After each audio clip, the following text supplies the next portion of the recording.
आपके प्रेरक वचनों से अभिभावकों का अपने बच्चों के लिए समझने का मार्ग मिला है। मान्यवर के दबाव में न रहें, हम गांठ बांधकर परीक्षा में उत्साह बनाए रखेंगे। आपका धन्यवाद। माननीय प्रधानमंत्री जी, चंबा प्रकृति के अनछुए सौंदर्य को समेटे भारत के पेरिस के रूप में प्रसिद्ध पर्वतीय नगर है। चंबा हिमाचल प्रदेश से आरुषि ठाकुर आभासी माध्यम से हमसे जुड़ रही हैं। आरुषि, कृपया अपना प्रश्न पूछे। माननीय प्रधानमंत्री जी, नमस्कार। मेरा नाम आरुषि ठाकुर है और मैं केंद्रीय विद्यालय बनीखेत ढलौजी, जिला चंबा की कक्षा 11वीं की छात्रा हूँ। माननीय, मेरा आपसे यह प्रश्न है कि परीक्षा के दौरान जो बात मुझे सबसे ज्यादा परेशान करती है वह यह है कि मैं पढ़ाई कहाँ से शुरू करूं। मुझे हमेशा लगता है कि मैं सब कुछ भूल गई हूं और मैं इसी के ही बारे में सोचती रहती हूं, जो मुझे काफी तनाव देता है। कृपया कर मार्गदर्शन कीजिए। धन्यवाद सर। धन्यवाद आरुषि। माननीय प्रधानमंत्री जी, भारत में धान का कटोरा के नाम से प्रसिद्ध राज्य छत्तीसगढ़ की राजधानी है रायपुर। रायपुर की अदिति दीवान इसी समस्या पर अपनी मन की जिज्ञासा का समाधान चाहती है। अदिति, अपना प्रश्न पूछिए। माननीय प्रधानमंत्री जी, नमस्कार। मेरा नाम अदिति दीवान है और मैं कृष्णा पब्लिक स्कूल रायपुर छत्तीसगढ़ में कक्षा 12वीं की छात्रा हूँ। मेरा आपसे यह प्रश्न है कि मैं इस बात को लेकर चिंतित रहती हूँ कि मुझे बहुत कुछ करना है, लेकिन अंतिम तक मैं कुछ भी नहीं कर पाती हूँ, क्योंकि मेरे पास बहुत सारे कार्य होते हैं। यदि मैं अपना कोई कार्य समय पर पूरा कर भी लूं, तो और ज्यादा परेशान हो जाती हूँ, क्योंकि फिर अन्य कार्यों को करने में या तो बहुत ज्यादा देर लगा देती हूँ या तो उन्हें आगे तक के लिए टाल देती हूँ। मैं यह जानने के लिए उत्सुक हूँ कि मैं अपने सारे काम सही समय पर कैसे पूरे करूं। धन्यवाद। धन्यवाद अदिति। माननीय प्रधानमंत्री जी, आरुषि और अदिति अपनी परीक्षा की तैयारी एवं समय के सदुपयोग पर आपका मार्गदर्शन चाहते हैं। कृपया उनकी समस्या का समाधान करें। माननीय प्रधानमंत्री जी। देखिए, सिर्फ परीक्षा के लिए ही नहीं, वैसे भी जीवन में टाइम मैनेजमेंट के प्रति हमें जागरूक रहना चाहिए। परीक्षा और नो परीक्षा, आपने देखा होगा काम का ढेर क्यों हो जाता है। काम का ढेर इसलिए हो जाता है समय पर उसको किया नहीं इसलिए। और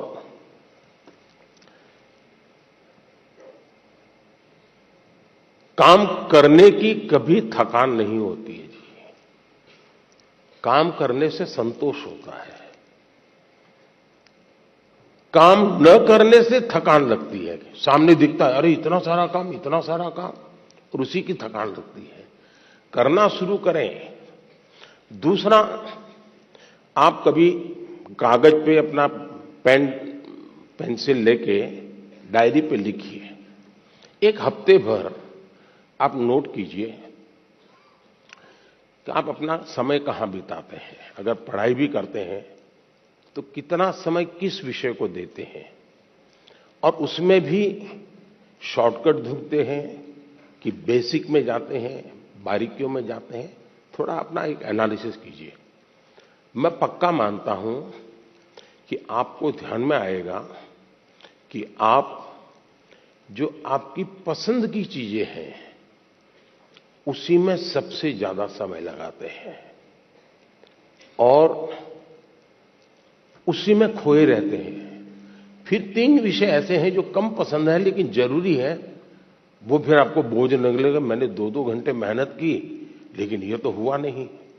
और इसलिए आप सिर्फ पढ़ना 2 घंटे ऐसा नहीं, लेकिन पढ़ने में भी जब फ्रेश माइंड है तब जो सबसे कम पसंद विषय है, आपको सबसे ज्यादा कठिन लगता है, तय कीजिए पहली 30 मिनट इसको, फिर एक पसंदगी वाला विषय है 20 मिनट उसको, फिर थोड़ा कम पसंद वाला 30 मिनट उसको। आप ऐसा स्लैब बनाइए तो आपको रिलैक्सेशन भी मिलेगा और आपको धीरे धीरे उन विषयों पर रुचि बढ़ेगी जो आप नॉर्मली टालते हैं और अच्छे विषय में खोए रहते हैं, और समय भी तो बहुत जाता है। आपने देखा होगा, आप में से जो लोग पतंग चगाते होंगे, मुझे तो बचपन में बहुत शौक था। पतंग की जो माजा होता है, धागा होता है, वो कभी एक दूसरे में उलझ जाकर के एकदम से बड़ा गुच्छा बन जाता है। अब बुद्धिमान इंसान क्या करेगा? यूं यूं खींचेगा क्या? ताकत लगाएगा क्या? ऐसा नहीं करेगा।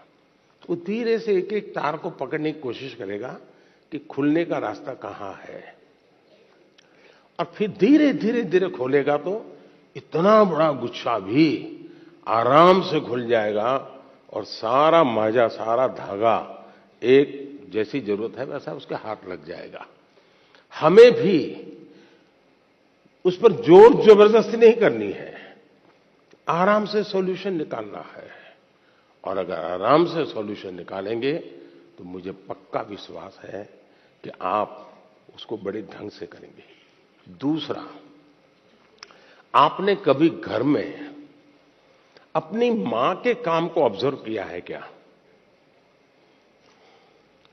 यूं तो आपको अच्छा लगता है कि जैसे स्कूल से आए तो मां ने सब रेडी करके रखा था, सुबह स्कूल जाना था तो मां ने सब तैयार करके रख दिया था, लगता तो बहुत अच्छा है।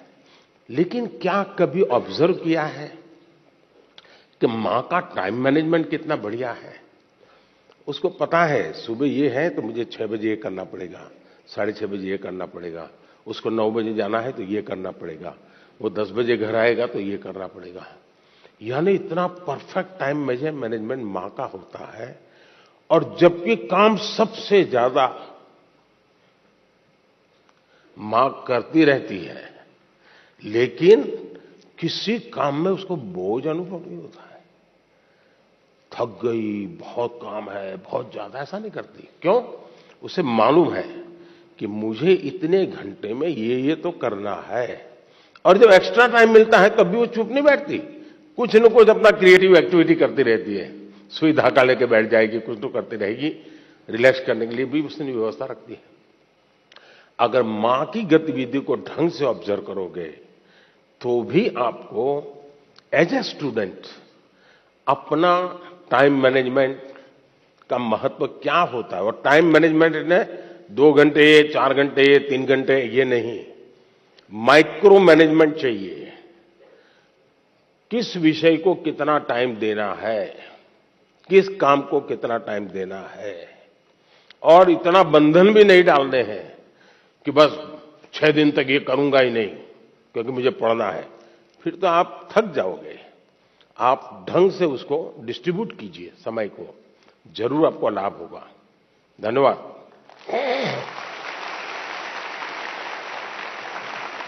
Thank you, Honorable Prime Minister, sir, for guiding us to be methodical and systematic in order to be an effective student. Honorable Prime Minister, sir, Rupesh Kashyap, hailing from Bastar district of Chhattisgarh, is known for his distinctive tribal art, the enchanting Chitrakoot waterfalls, and the finest quality of bamboo. Rupesh is present here with us and needs your advice on a topic that is of vital significance. Rupesh, please ask your question. Good morning, Honorable Prime Minister, sir. My name is Rupesh Kashyap. I am a student of class 9 from Swami Atmanand Government English. Camera उस बच्ची पे लगाइए। हाँ, From Swami Atmanand Government English Medium School, Darwa, District Bastar, Chhattisgarh. Sir, my question is, how can I avoid unfair means in exams? Thank you, sir. Thank you, Rupesh. Honorable Prime Minister, sir, from the heritage city of Jagannath Puri, the spiritual capital of Odisha, famed for its magnificent cone-shaped layout, Rath Yatra, and serene beaches, Tanmay Biswal seeks your guidance on a similar issue. Tanmay, please ask your question. Honorable Prime Minister, sir, Namaskar. My name is Tanmay Biswal. I am a student of Jawahar Navodaya Vidyalaya, Konark, Puri, Odisha. My question to you, sir, is how to eliminate cheating or copying activities of the students during examination. Kindly guide me on this. Thank you, sir. माननीय प्रधानमंत्री जी, रुपेश और तन्मय परीक्षा में अनुचित साधनों के प्रयोग से कैसे बचा जाए, इस विषय पर आपका मार्गदर्शन चाहते हैं। श्रद्धेय प्रधानमंत्री जी। मुझे खुशी हुई कि हमारे विद्यार्थियों को भी ये लग रहा है कि परीक्षा में जो गलत प्रैक्टिसेस होती हैं, माल प्रैक्टिसेस होती हैं, उसका कोई रास्ता खोजना चाहिए। खास करके जो मेहनती विद्यार्थी होते हैं, उनको जरूर इसका बहुत ही चिंता रहती है कि मैं इतनी मेहनत करता हूं और ये चोरी कर करके, कॉपी कर करके, नकल करके अपना गाड़ी चला लेता है। पहले भी शायद चोरी तो करते होंगे लोग, नकल तो करते होंगे, लेकिन छुप छुप करके करते होंगे। अब तो बड़े गर्व से कहते हैं कि आज सुपरवाइजर को बुद्धू बना दिया।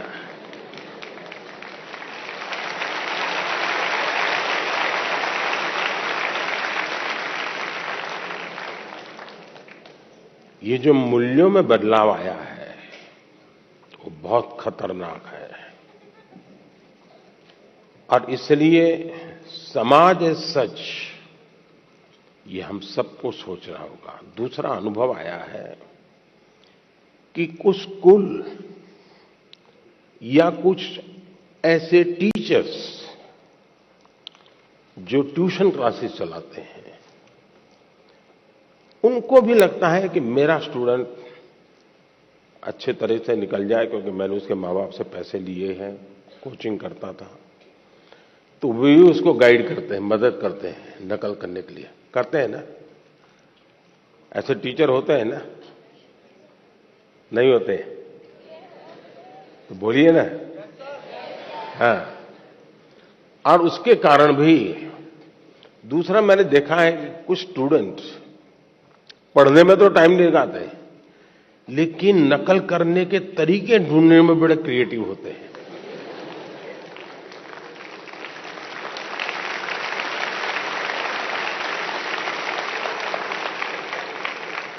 उसमें घंटे लगा देंगे, वो कापली बनाएंगे तो उसमें छोटे छोटे छोटे अक्षरों की बनाएंगे। कभी कभी तो मुझे लगता है कि इसके बजाय वो नकल के तरीके, नकल की टेक्निक, उसमें जितना दिमाग खपाता है, और बड़े क्रिएटिव होते हैं ये चोरी करने वाले।